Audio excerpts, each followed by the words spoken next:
Pakistan Peoples party کے senior رہنما قمر زمان قاہرہ صاحب ہمارے ساتھ موجود ہیں۔ قاہرہ صاحب بہت شکریہ، خوش آمدید۔ قاہرہ صاحب ظاہر ہے اس پر بہت سیر حاصل گفتگو ہوئی ہے جو فیصلہ آج کیا گیا، 2 دن تک آپ کی پوری پارٹی بیٹھی رہی سر جوڑ کے۔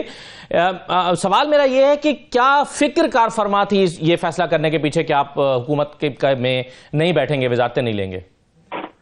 دیکھیے، ہماری جو سی سی کی میٹنگ تھی اس کے اندر ایک بڑی تھارو ڈسکشن یہ تھی کہ اس وقت ملک کا کرائسس کیا ہے، کتنا گہرا ہے، اور ایک اور بڑا کرائسس ہمیں سامنے نظر آ رہا ہے۔ اس کرائسس کو اوائڈ کرنا ہے، پاکستان کسی نئے غیر یقینی کیفیت کا شکار نہ ہو جائے، تو اس کے لیے ہم نے کوشش کی کہ ساری جماعتوں کے ساتھ ڈائلاگ کا عمل کھول دیا جائے اور سب کے ساتھ ڈائلاگ کر کے اور کوشش کی جائے کہ کوئی یونٹری گورنمنٹ، کوئی ایسی گورنمنٹ بنا دی جائے جو اتفاق رائے کی حامل ہو، اور اس کے لیے ہم نے کمیٹی بھی تشکیل دے دی کہ جماعتوں سے رابطے کرے۔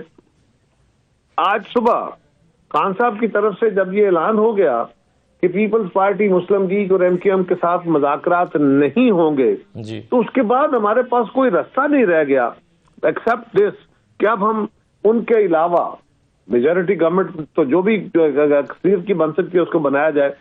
ہم گورنمنٹ کا حصہ کیوں نہیں بن رہے؟ اس لیے نہیں بن رہے کہ اگر ہم گورنمنٹ کا حصہ بنتے ہیں جی، ہمیں تو گورنمنٹ بنانے کا، ہم تو چاہتے تھے کہ بلاول صاحب خود وزیر اعظم بنے جی، لیکن ہمارے پاس میجورٹی نہیں ہے۔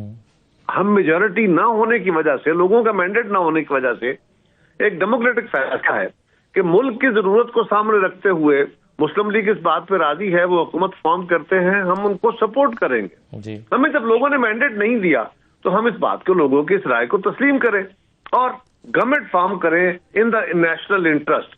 ہم یونٹری گورنمنٹ کی طرف، ہم سب کو ملا کے گورنمنٹ بنانے کی کوشش کرتے اگر عمران خان ہمارے لیے یہ کرائسس کھڑا نہ کرتے۔ اگر پی ٹی اے کا جو فیصلہ ہے کہ وہ پیپلز پارٹی کے ساتھ نہیں بیٹھیں گے، اب نون لیگ کے ساتھ بھی، اگر وہ یہ نہ اعلان کرتے تو کیا یہ صورت ممکن تھی قاہرہ صاحب کہ پیپلز پارٹی اور تحریک انصاف کے لوگ مل کر حکومت بنا لیتے؟ دیکھیے، ہم نے اسی لیے کل کا اعلامیہ ہمارا دیکھیے، ہم نے اسی لیے ایک کمیٹی بنائی۔ اس کمیٹی کا مقصد یہ تھا کہ وہ ساری فورسز کے ساتھ انکلوڈنگ عمران خان صاحب، پی ٹی آئی، ان کے ساتھ بات چیت کرے اور پھر ایسا رستہ نکالے کہ پاکستان کے کرائسس کو سامنے رکھتے ہوئے ایک اتفاق رائے کی گورنمنٹ کہہ لیجئے، تاکہ سب جماعتیں اس میں شامل ہوں۔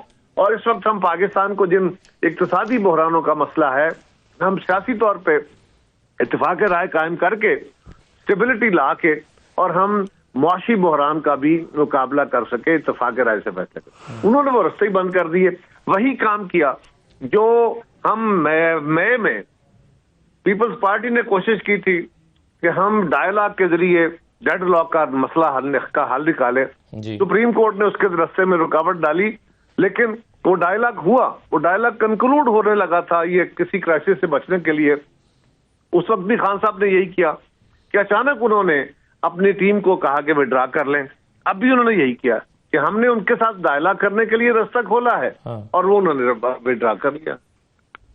تو قاہرہ صاحب، جو نمبر آپ کہہ رہے ہیں کہ ہم اس لیے حکومت کا حصہ نہیں بن رہے کہ ہمیں لوگوں نے اس طرح کا مینڈیٹ نہیں دیا، لیکن کم و بیش یہ وہی نمبر ہے جو اپریل 2022 میں سیاسی جماعتوں کے پاس تھا، انہوں نے حکومت بنائی تھی، بلکہ تحریک عدم اعتماد لا کر بنائی تھی، ایک حکومت کو گھر بھیج کر بنائی تھی، اور ابھی بھی وہی نمبر تقریباً آپ کا بھی کم و بیش وہی نمبر ہے، نون لیگ کا بھی وہی نمبر ہے، اور یہ عین جمہوری عمل ہے۔ اس وقت بھی عین جمہوری عمل تھا، آج بھی عین جمہوری عمل ہوگا۔ تو اس میں شک نہیں ہے۔ سوال یہ ہے کہ اس وقت ہم اپوزیشن میں بیٹھے تھے، 4.25 سال تک ایک حکومت چلتی رہی، اس حکومت کو گھر بھیجنے کے لیے، اسے چھٹکارا پانے کے لیے، جو ہماری دانش میں اس وقت ملک کے خلاف، ملک کے نقصان میں جا رہی تھی، اسے چھٹکارا پانے کے لیے ایک فیصلہ ہوا، وہ ایک اپنے وقت کا فیصلہ تھا۔ یہ الیکشن آیا، اس الیکشن میں فریش مینڈیٹ لیا گیا اور اس مینڈیٹ میں ہم نے ڈکلیئر کیا، ہماری جماعت کی سی سی نے فیصلہ کیا کہ ہمارے کینڈیڈیٹ بلاول صاحب ہوں گے۔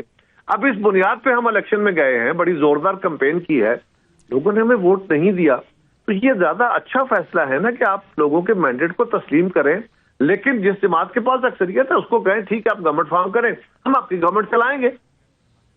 صحیح۔ اچھا قاہرہ صاحب، کیا اس پر بھی ڈسکشن ہوئی کہ وزیر اعظم اگر نون لیگ لے کر آتی ہے اپنا امیدوار تو ان کو وزیر اعظم کے لیے بھی ووٹ نہ دیا جائے؟ کیا اس پر بھی ڈسکشن ہوئی ہے؟ ایک رائے یہ بھی تھی پارٹی میں؟ یہ تو مختلف آرا تھی نا جو الٹیمیٹلی سسٹین کرتی ہے میں نے عرض کیا آپ کو کہ کل تو ہماری رائے یہ بڑی واضح طور پہ تھی کہ کمیٹی بنا کے سب جماعتوں سے ڈائلاگ کر کے کوئی مڈل وے نکالا جائے، ڈیڈ لاک نہ کریٹ کیا جائے۔ آج جب یہ کوئی رستے بند ہو گئے، سارے رستے بند ہونے کے بعد الٹیمیٹلی یہی ایک رستہ تھا کہ آگے بڑھنے کا رستہ کیسے پیدا کیا جائے۔ اب جب ہم گورنمنٹ فارم نہیں کر رہے، ہمارے پاس میجورٹی نہیں ہے، ہمیں مینڈیٹ نہیں ملا، تو مسلم لیگ کے پرائم منسٹر کو ووٹ نہ دینے کا مطلب تو یہ ہے کہ ہم ووٹ نہ دیں تو گورنمنٹ نہیں بنے گی، تو پھر وہ کرائسس تو کھڑا ہو گیا جس کی بنیاد پہ ہم نے یہ فیصلہ کیا ہے کہ کرائسس کھڑا نہیں ہونے دینا۔ تو یہ اگر آپشن ہم استعمال کرتے تو پھر تو پاکستان آج بحران کا شکار ہو چکا ہوتا۔ تو قائرہ صاحب اس میں کیا حکمت کا فرما ہے کہ آپ وزارتیں نہیں لے رہے، کابینہ میں نہیں بیٹھ رہے، لیکن آئینی عہدے لے رہے ہیں؟ آئینی عہدے ہم لے رہے ہیں، وہاں تو الیکشن ہوں گے نا، صدر کا الیکشن ہے، کسی ایک جگہ تو الیکشن ہی ہونا۔ ہم سندھ میں ہماری میجورٹی ہے، سینٹ میں ہم بیٹھے ہیں، قومی اسمبلی میں ہمارے پاس ووٹ ہیں، ہم باقی جماعتوں سے ووٹ مانگیں گے۔ سینٹ کا اسپیکر کا بھی یہی صورتحال ہے، وہ عہدے اپنی جگہ رکھتے ہیں، وہ پارلیمان کے عہدے ہیں، ان کا تعلق ایگزیکٹو سے نہیں ہے، وہ کسی ایڈجسٹمنٹ کا حصہ نہیں ہے۔ صحیح ہے۔ اور قائرہ صاحب آپ کیا چاہیں گے، آخری سوال میں آپ سے کر رہا ہوں، کہ اپوزیشن لیڈر جو ہے وہ تحریک انصاف بنائے کیونکہ انہوں نے بھی ایک جماعت کے پلیٹ فارم کو چوز کر لیا ہے، یا پھر آپ چاہیں گے کہ آپ کو اپوزیشن لیڈر ہو؟ نہیں، بالکل جس کی میجورٹی ہے اس جماعت کو بنانا چاہیے۔ بالکل ٹھیک۔ بہت شکریہ قائرہ صاحب، بہت شکریہ پروگرام میں شرکت کرنے کے لیے۔